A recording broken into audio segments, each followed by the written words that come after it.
Kalena dhammat sawanang etammang kalamutamang. Video part 28 melanjutkan pembacaan bab 5, yaitu dengan sub pokok bahasan dengan judul Keyakinan pada Diri Sendiri. PDF, A Spiritual Biography Venerable Acharyaman Buddhidhatha Thera by Acharya Mahaboa Nyana Sampano, diterbitkan oleh Wihara Bodhigiri. Penyunting adalah Bante Titayano dan Herianto. Mengenai nama-nama penerjemah dapat Anda baca di bagian deskripsi di bawah video ini. Baiklah, kita mulai video part 28. Keyakinan pada diri sendiri. Suatu hari, seorang pembina terkemuka dari Wat Boromaniwat mengundang Acharyaman untuk percakapan pribadi. Ia mulai dengan pertanyaan, "Ketika Anda hidup sendiri di pegunungan dan hutan, lebih suka tidak diganggu oleh biku lainnya atau umat awam? Dengan siapa Anda berunding apabila muncul masalah dalam latihan Anda?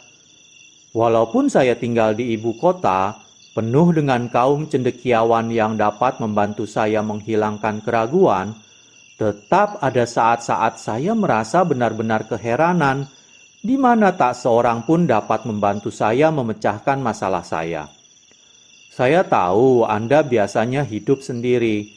Jadi, saat pertanyaan muncul dalam benak Anda, dengan siapa Anda berunding? Atau bagaimana Anda mengatasi pertanyaan tersebut? Tolong Anda jelaskan pada saya." Dengan lantang, Acharyaman menjawab, "Perkenankan saya menjawab Anda dengan keyakinan pada diri sendiri yang saya capai dari mempelajari prinsip-prinsip dasar. Saya berunding dengan Dhamma, mendengarkannya siang malam dalam kegiatan saya sehari-hari, kecuali saat saya tidur. Segera setelah bangun, batin saya serta-merta berhubungan dengan Dhamma. Mengenai masalah, batin saya senantiasa berdebat dengannya. Waktu masalah lama telah terpecahkan, muncul masalah baru. Dalam memecahkan satu masalah, beberapa kilesa musnah. Sementara itu, masalah yang baru muncul memulai pertempuran lain dengan kilesa yang masih tersisa. Setiap masalah yang dapat dibayangkan, mulai dari yang paling besar sampai yang paling kecil, mulai dari yang paling terbatas sampai yang paling luas, semuanya muncul dan dilawan di dalam batin. Alhasil, batin adalah medan perang di mana kilesa ditentang dan dimusnahkan setiap saat suatu masalah terpecahkan. Saya tidak mencemaskan dengan siapa saya dapat berunding tentang masalah yang akan muncul. Saya lebih tertarik untuk menyerang masalah yang dekat dengan saya.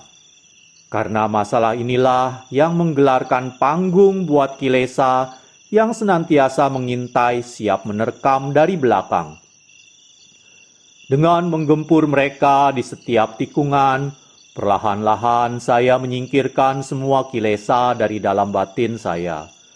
Maka dari itu, saya tidak prihatin mengenai berunding dengan biku lain untuk memecahkan persoalan yang saya hadapi dalam latihan saya, sebab adalah lebih cepat dengan mengandalkan kesadaran dan kebijaksanaan yang senantiasa timbul dalam batin saya untuk melenyapkan kilesa. Setiap saat saya dihadapi masalah, saya menyadari dengan jelas perkataan Attahi Attano Natho. Diri kita sendiri adalah sumber perlindungan kita. Maka saya menggunakan metode yang saya rancang dari kesadaran dan kebijaksanaan saya sendiri untuk memecahkan masalah itu dengan segera, daripada mencoba untuk memungut jawaban dari macam-macam kitab agama. Saya bergantung pada Dhamma dalam bentuk kesadaran dan kebijaksanaan yang timbul dalam batin saya untuk menerima tantangan dan menemukan jawaban yang mengenankan saya untuk melanjutkan latihan saya dengan leluasa. Meskipun ada beberapa masalah yang sangat mendalam dan rumit, yang membutuhkan penyelidikan yang rumit dan berkelanjutan, namun pada akhirnya mereka bukanlah tandingan bukti manjurnya kekuatan kesadaran dan kebijaksanaan. Masalah-masalah yang paling dalam dan rumit pun luntur pada akhirnya. Saya tidak berhasrat untuk mencari persahabatan dengan sesama biku hanya agar mereka dapat membantu saya memecahkan masalah saya. Saya lebih suka hidup sendiri. Dengan hidup sendiri, tunggal secara badaniah dan rohaniah adalah kepuasan buat saya. Saat ajal saya tiba, saya dapat meninggal tanpa prihatin akan masa lampau maupun masa depan. Saat nafas saya berhenti, semua hal-hal lainnya juga berhenti. Saya mohon maaf telah menjawab pertanyaan Anda dengan sangat tidak cerdas. Saya rasa alasan yang saya berikan tidak cukup fasih. Jawaban Acariaman begitu meyakinkan pembina tersebut yang telah mendengarkan dengan penuh perhatian hingga ia pun memujinya. Anda adalah seorang yang luar biasa. Memang cocok menjadi orang yang benar-benar suka tinggal sendiri di gunung dan hutan. Dhamma yang baru saja Anda sajikan tidak dapat ditemukan dalam kitab-kitab agama, karena dhamma yang tercatat dalam teks dan dhamma yang timbul secara alami dalam batin adalah dua hal yang cukup berbeda. Apabila yang mencatat dhamma yang diucapkan Sang Buddha memiliki tingkat kesadaran murni yang setara dengan Sang Buddha, sampai taraf itulah dhamma tersebut murni dan tak menyimpang. Namun mereka dari generasi-generasi berikutnya yang mencatat teks-teks dhamma belum tentu memiliki kesadaran semurni mereka dari generasi awal. Jadi keunggulan secara keseluruhan dari dhamma yang dicatat generasi berikutnya sudah tercampur kesuraman yang mengelabuti kesadaran pencatat tersebut.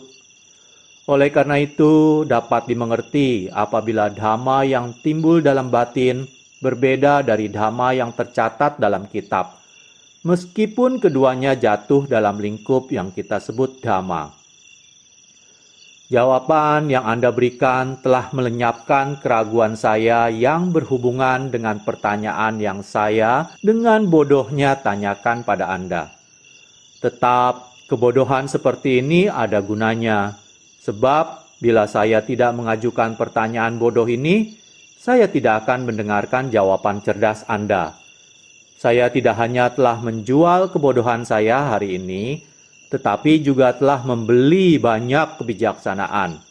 Bisa dibilang, saya telah membongkar semua ketidaktahuan untuk diganti dengan kekayaan kebijaksanaan.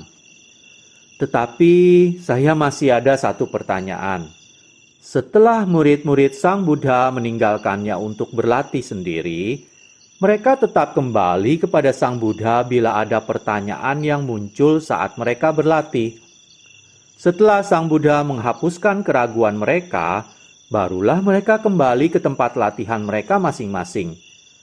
Pertanyaan yang bersifat bagaimana yang membuat murid-murid tersebut mencari jawaban dari Sang Buddha sendiri. Acariaman menjawab, apabila ada seseorang yang dapat membantu dengan hasil cepat dan tepat waktu, manusia yang pada dasarnya lebih suka bergantung pada manusia lain akan memilih jalan pintas dengan merasa pasti bahwa hasil yang didapat dengan cara ini akan lebih unggul dari hasil yang didapat dari diri sendiri. Kecuali jarak yang harus ditempuh membuat cara ini tidak praktis. Apabila jarak yang harus ditempuh membuat bertanya pada orang lain tidak praktis, maka mereka terpaksa harus berjuang sekeras mungkin dengan mengandalkan kekuatan kesadaran dan kebijaksanaan mereka sendiri, meskipun akan butuh waktu lebih lama untuk mencapai hasil. Karena Sang Buddha Maha Tahu, ia dapat memecahkan persoalan dan menyelesaikan keraguan dengan lebih jelas dan cepat. Alhasil, murid-murid Sang Buddha, saat mereka mengalami masalah atau diserang oleh keraguan, merasa wajib mencari nasihat Sang Buddha agar dapat menyelesaikan persoalan dan menghilangkan keraguan mereka dengan cepat dan mutlak. Apabila Sang Buddha masih hidup saat ini, dan saya punya kesempatan untuk mengunjunginya, saya juga akan pergi untuk bertanya kepadanya persoalan-persoalan yang belum dapat saya selesaikan dengan tuntas. Dengan begitu, saya tidak perlu bersusah payah memecahkannya, membuang waktu yang amat berharga. Tetap, dengan mencapai kesimpulan yang pasti tanpa bergantung pada orang lain saat kita berlatih sendirian adalah jalan yang harus ditempuh oleh kita semua. Sebab, pada akhirnya kita harus bergantung pada diri sendiri.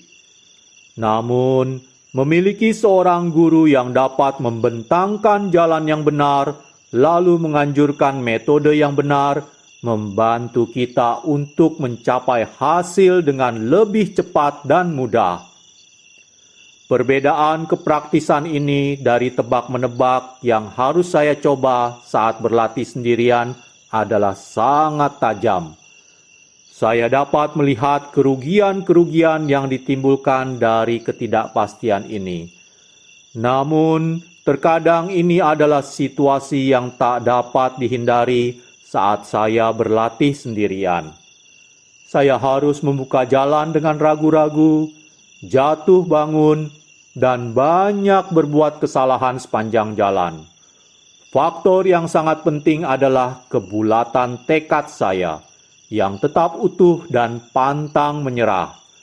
Karena tekad saya tak pernah selang, tak pernah pudar.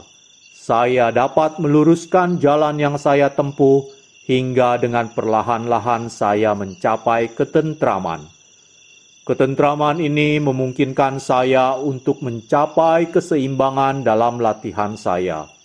Dan ini memberi saya kesempatan untuk melihat sampai dalam landasan dunia kita dan dasar dhamma seperti yang telah saya sebutkan tadi. Pembina itu bertanya banyak lagi. Tapi karena yang penting-penting telah saya jabarkan, saya akan melewatkan sisanya.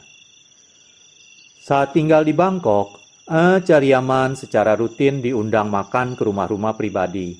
Tapi ia menolak, karena ia kesulitan untuk memenuhi kebutuhan badaniahnya setelah ia selesai makan. Saat ia merasa waktunya tepat, Acharyaman meninggalkan Bangkok menuju ke Korat, di mana ia telah diundang oleh umat Nakhon Ratchasina untuk tinggal di sana. Menetap di Wihara Wat Pasalawan, ia menerima sejumlah pengunjung yang mengajukan banyak pertanyaan kepadanya. Ada satu pertanyaan yang sangat menarik yang Acharyaman sampaikan kepada saya. Satu pertanyaan yang tak dapat saya lupakan, meskipun saya sebenarnya mudah lupa. Mungkin saya berfirasat bahwa pertanyaan tersebut akan menjadi bagian dari riwayat hidupnya. Pertanyaan ini berhubungan dengan hasil pencerahan yang dicapai Acharyaman, juga berhubungan dengan kelayakan tepuk tangan sorak yang ia terima. Yang bertanya adalah seorang murid dari aliran Kamathana yang sangat tekun dalam mencari kebenaran. Penanya, saat Anda menerima undangan untuk datang ke Korat, apakah Anda menerimanya agar Anda dapat membantu pengabdi-pengabdi di sini, atau juga agar Anda dapat mencapai magga, phala, dan nibbana? Acharyaman, karena saya tidak tamak ataupun berhayal, saya tidak mencari apapun yang dapat menyebabkan duka dan kesusahan. Orang tamak tak pernah puas, maka mereka lari ke sana kemari, mengancing kepada apapun yang mereka kira dapat memuaskan nafsu mereka tanpa mempertimbangkan benar tidaknya perilaku mereka. Akhirnya, Ketamakan mereka membakar mereka seperti nyala api yang berkobar-kobar. Orang yang berhayal selalu mencari sesuatu, tetapi saya tidak berhayal, maka saya tidak mencari apapun. Mereka yang tak berhayal tak perlu mencari apapun. Semuanya telah sempurna dalam batin mereka. Jadi cari apa lagi?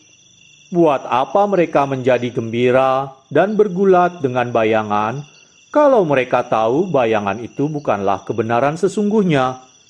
Kebenaran sesungguhnya adalah 4 kebenaran mulia, dan setiap makhluk hidup memiliki 4 kebenaran mulia dalam batin mereka.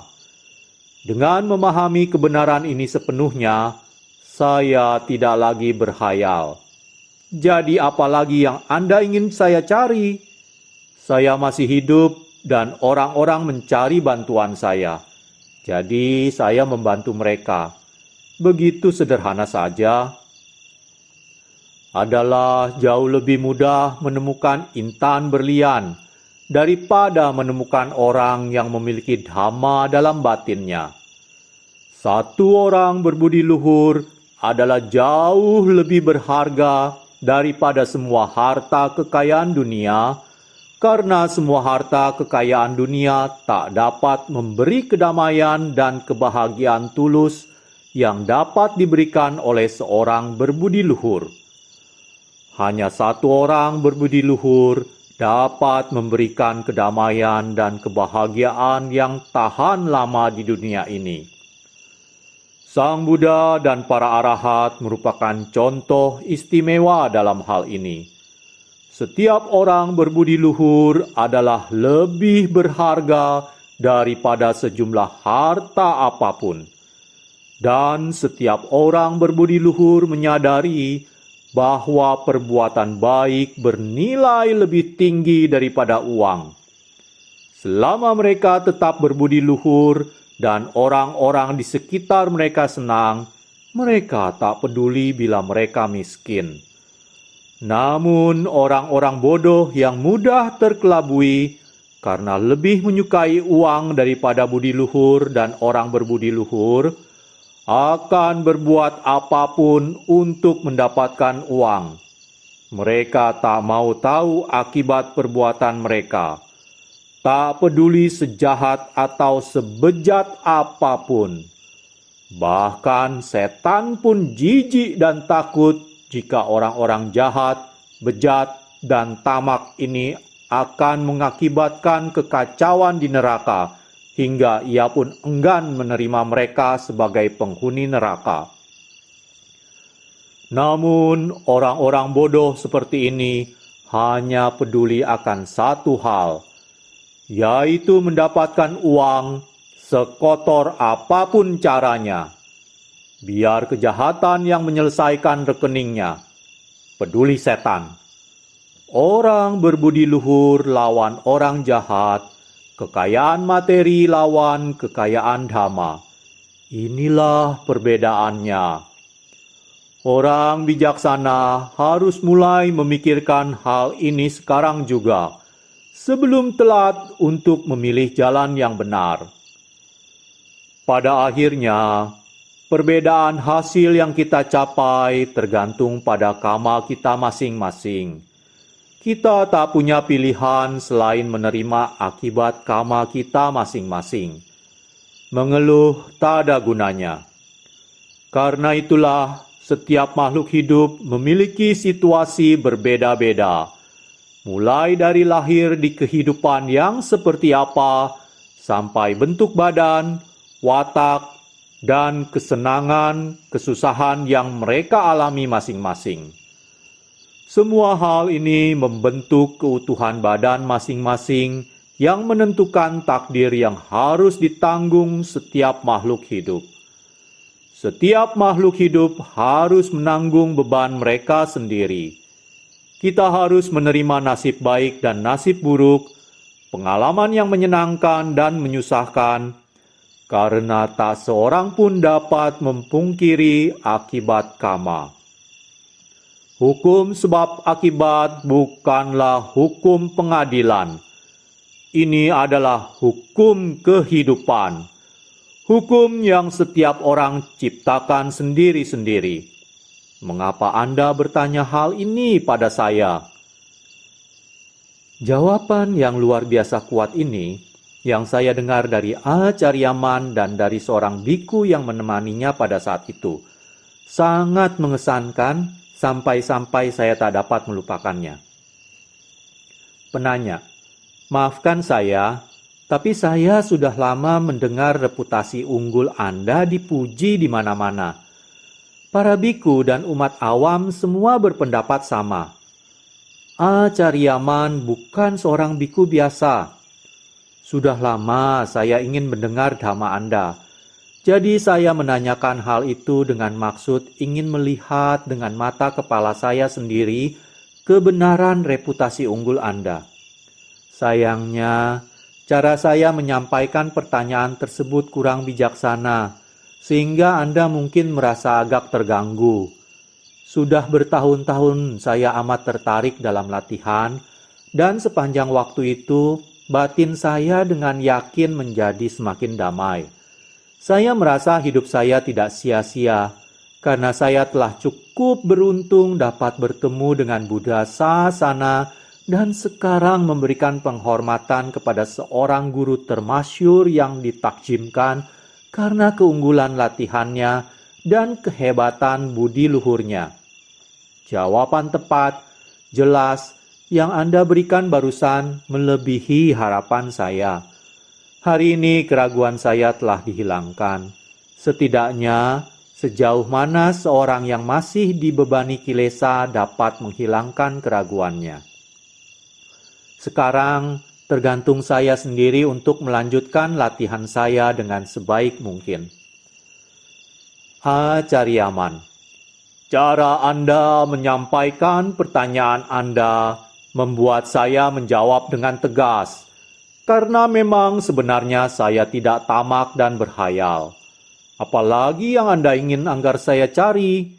Saya punya cukup nafsu keinginan dan hayalan dulu, waktu saya masih tidak berpengalaman dalam latihan saya.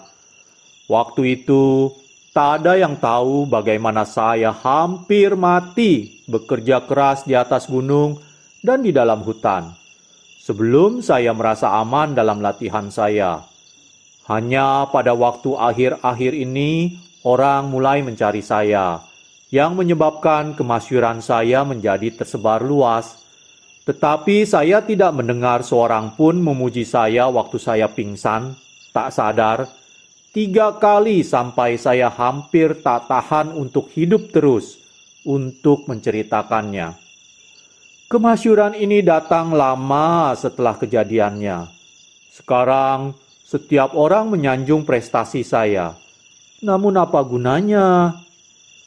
Kalau Anda ingin mengetahui kualitas unggul yang laten ada dalam diri Anda harus mengambil inisiatif dan berlatih.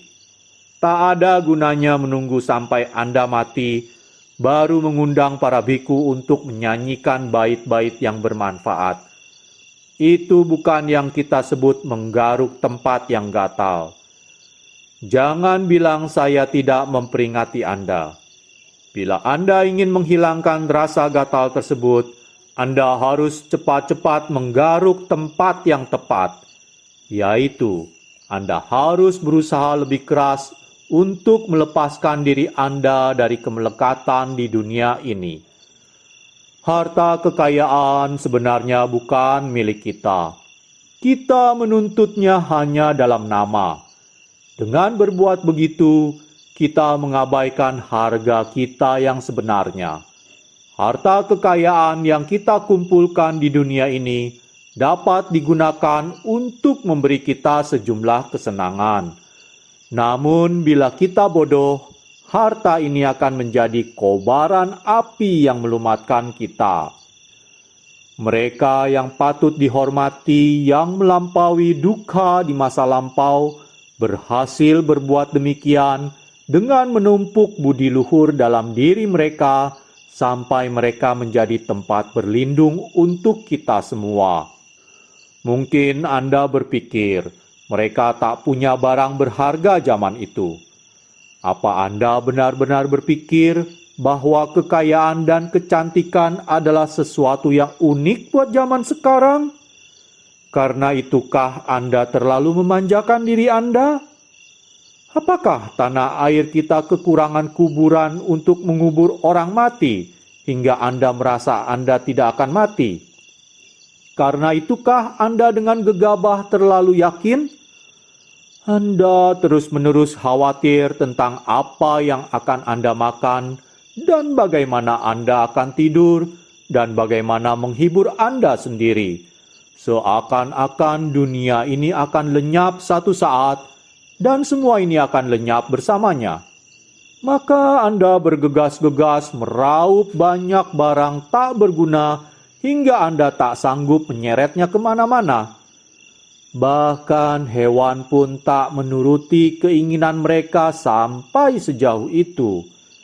Jadi, jangan Anda mengira kalau Anda itu jauh lebih tinggi dan pintar dari mereka.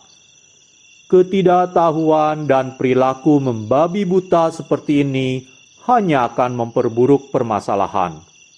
Jika Anda jatuh miskin satu hari, siapa tahu, mungkin Anda akan mengalami kesusahan yang lebih dari hewan yang Anda anggap rendah.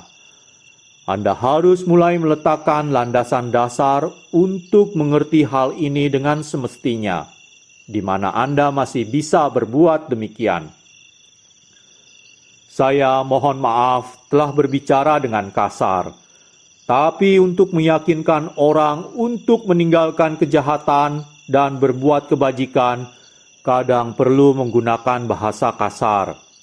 Ketika tak ada yang mau menerima kebenaran, dunia kita akan menyaksikan berakhirnya sasana. Hampir semua orang pernah berbuat kama buruk di masa lampau, yang mana mereka harus menanggung akibatnya. Mereka yang belum mengerti hal ini tidak mungkin melihat kesalahan mereka sendiri untuk memperbaiki situasinya. Sebaliknya, mereka cenderung menyalahkan ajarannya terlalu sulit sehingga tetap tak ada harapan. Pada batas ini, penulis ingin mohon maaf kepada pembaca karena cara menulis yang lancang dan tidak bijaksana. Tujuan saya adalah untuk mempertahankan buat anak cucu bagaimana Acariaman menyampaikan dhamma pada kesempatan-kesempatan tertentu. Saya berusaha menunjukkan cara ia berucap secara akurat. Saya ingin mencatatnya untuk mereka yang ingin merenungkan kebenaran ajarannya. Karena saya enggan mengurangi ketegasan kata-katanya, saya mengabaikan segala keraguan dan menulis sesuai dengan apa yang ia ucapkan. Kemanapun Acariaman berkunjung, orang-orang selalu datang kepadanya penuh dengan pertanyaan mengenai dhamma. Sayangnya, saya tak dapat mengingat semua pertanyaan dan jawaban yang disampaikan kepada saya oleh biku-biku yang hadir dalam kesempatan-kesempatan itu.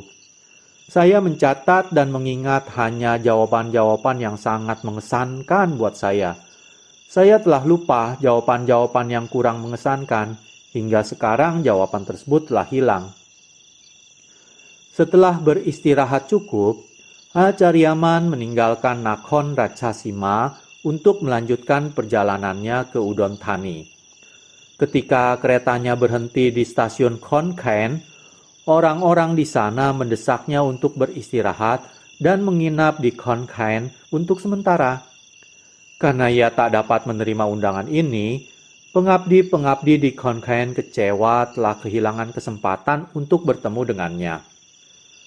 Akhirnya, tiba di Udon Thani, Acariaman bersama Chaukun Dhammacedi menetap di Wihara Wat Bodhisompon. Orang-orang dari daerah Nongkai dan Sakon Nakhon, juga Udon Thani, sudah menunggu di sana untuk menyambutnya. Dari sana, ia berlanjut ke Wihara Wat Non Niwet, di mana ia menetap sepanjang musim hujan. Seminggu sekali, Chaukun Dhammacedi membawa sekelompok pejabat dan kaum awam untuk mendengarkan Acariaman berbicara tentang dhamma di sore hari. Chao Kun Dhamacedilah yang telah mengundang Acariaman untuk kembali ke Udon Thani. Ia menempuh perjalanan kaki melalui hutan rimba Chiang Mai untuk secara pribadi mengundang Acariaman kembali ke Udon Thani. Kita semua yang telah bertemu dengan Acariaman dan mendengar dhamanya berhutang budi pada Chao Kun Dhamacedi. Chao Kun Dhamacedi selalu tertarik dalam hal latihan. Ia tak kenal lelah berbicara tentang dhamma. Tak peduli berapa lama perbincangan itu berlangsung. Terutama saat perbincangan dhamma membahas hal meditasi. Ia sangat menghormati dan mengasihi Acariaman. Oleh karena itu, ia sangat memperhatikan kesejahteraan Acariaman saat menetap di Udon Thani.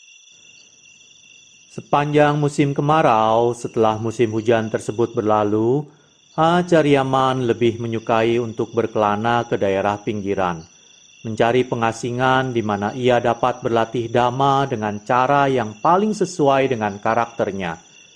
Ia suka menetap di sekitar desa Ban Nong Nam Kem yang terletak sekitar 7 mil dari kota Udon Thani. Ia tinggal di sana untuk jangka panjang, karena daerah itu memiliki hutan-hutan yang cocok untuk latihan meditasi. Kehadirannya di Udon Thani selama musim hujan sangat menguntungkan biku-biku dan penduduk kota dan daerah sekitarnya. Saat kabar kedatangannya meluas, para biku dan umat awam dari daerah tersebut mulai berkumpul di wihara tempatnya menetap untuk berlatih bersamanya dan mendengarkan dhamanya. Kebanyakan dari orang-orang ini sudah menjadi pengabdinya sejak ia tinggal di daerah tersebut sebelum berangkat ke Chiang Mai. Saat mereka menerima kabar bahwa ia telah kembali, mereka sangat gembira akan kesempatan untuk bertemu dengannya lagi, untuk menawarkan dana makanan dan mendengarkan nasihatnya. Ia masih belum begitu tua waktu itu, sekitar 70 tahun. Ia masih dapat berjalan ke sana kemari tanpa kesulitan. Pada dasarnya, ia cenderung gesit dan lincah, selalu siap untuk bangun dan melanjutkan perjalanan, tak pernah menetap terlalu lama di satu tempat. Ia lebih suka berkelana tanpa tujuan pasti, berjalan kaki menelusuri pegunungan dan hutan, di mana kehidupan tenang dan tak banyak gangguan. Kalena dhamma sawanaংเอตัมมังคาลมุตตมัง